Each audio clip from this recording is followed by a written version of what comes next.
ভাপা বানানোর জন্য এখানে আমি নিয়ে নিয়েছি 250 গ্রাম পনির। আর পনিরটাকে প্রথমে আমি টুকরো টুকরো করে কেটে নেব। ছোট বড় যে কোনো সাইজে যে কোনো শেপের কিন্তু এই পনিরটা তোমরা ইচ্ছে মতো কেটে নিতে পারো। এখানে আমি একটু ছোট ছোট চৌকো করে পনিরগুলোকে কেটে নিচ্ছি। তো এখানে দেখো পনিরগুলো আমি কেটে নিয়েছি। এরপর একটা প্লেটের মধ্যে পনিরগুলো নিয়ে নিচ্ছি। এবার আমি একটা মশলা বানিয়ে নেব। তার জন্য একটা বাটির মধ্যে দিয়ে দিচ্ছি 2 চামচ পরিমাণে কালো সর্ষে, 2 চামচ পরিমাণ দিয়ে দেব পোস্ত,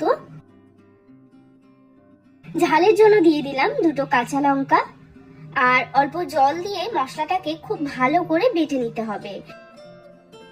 এই যে আমি খুব ভালো করে সর্ষে পোস্তটাকে বেটে নিয়েছি, বেশি জল দেওয়ার কিন্তু প্রয়োজন নেই। এবার এই পনিরের মধ্যে আমি সর্ষে পোস্তর পেস্টটা দিয়ে দেব।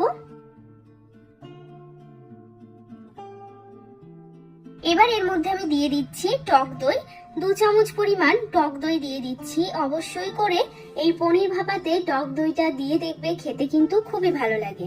এবার দিয়ে দেব স্বাদ মতো লবণ, আর দিয়ে দিচ্ছি 1/2 চামচ পরিমাণ চিনি, আর দিয়ে দিচ্ছি বেশ অনেকটা পরিমাণে কাঁচা সর্ষের তেল। এবার সমস্ত কিছু খুব ভালো করে পনিরের সাথে মাখিয়ে নেব। পনিরটাকে মাখিয়ে নিলাম। এবার একটা এখানে আমি নিয়ে নিয়েছি টিফিন বক্স, বক্সের মধ্যে পনিরটাকে নিয়ে নিচ্ছি।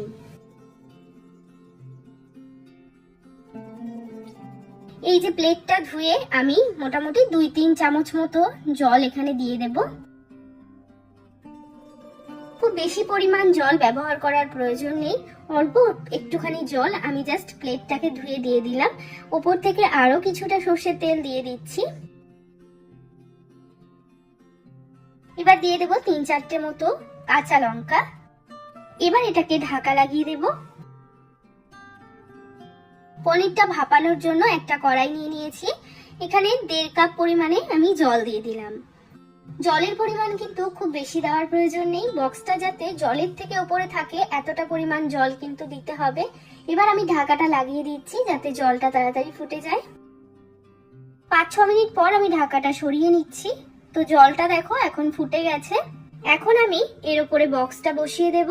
বক্সটা কিন্তু জলের থেকে উপরে থাকতে হবে, না হলে কিন্তু বক্সের ভেতরে জল ঢুকে যেতে পারে। এবার আমি উপর থেকে ঢাকাটা দিয়ে দেব। 5-7 মিনিটের জন্য মিডিয়াম আঁচে এটাকে ভাপিয়ে নেব। 5 থেকে 7 মিনিট হয়ে গেছে, আমি কিন্তু এটাকে ভাপিয়ে নিয়েছি। এখন আমি গ্যাস থেকে অফ করে এটাকে একটু ঠান্ডা করে নেব। বক্সটা যখন হালকা একটু ঠান্ডা হয়ে যাবে, হাত দিয়ে ধরার মতো, তখন বক্সটাকে বার করে নিতে হবে। বক্সটা হালকা ঠান্ডা হয়ে গেছে, এখন আমি বক্সটাকে খুলে নিচ্ছি।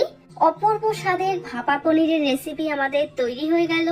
গরম গরম ভাতের সাথে অসাধারণ স্বাদ লাগে খেতে।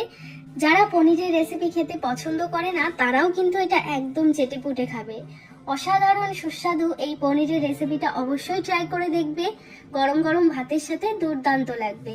তো আজকের এই রেসিপিটা তোমাদের কেমন লাগলো সেটা কিন্তু অবশ্যই একটা কমেন্ট করে জানাবে। ভিডিও ভালো লেগে থাকলে লাইক করতে ভুলবে না। চ্যানেলটিকে যদি সাবস্ক্রাইব করে না থাকো, চ্যানেলটিকে সাবস্ক্রাইব করে নেওয়ার অনুরোধ রইল।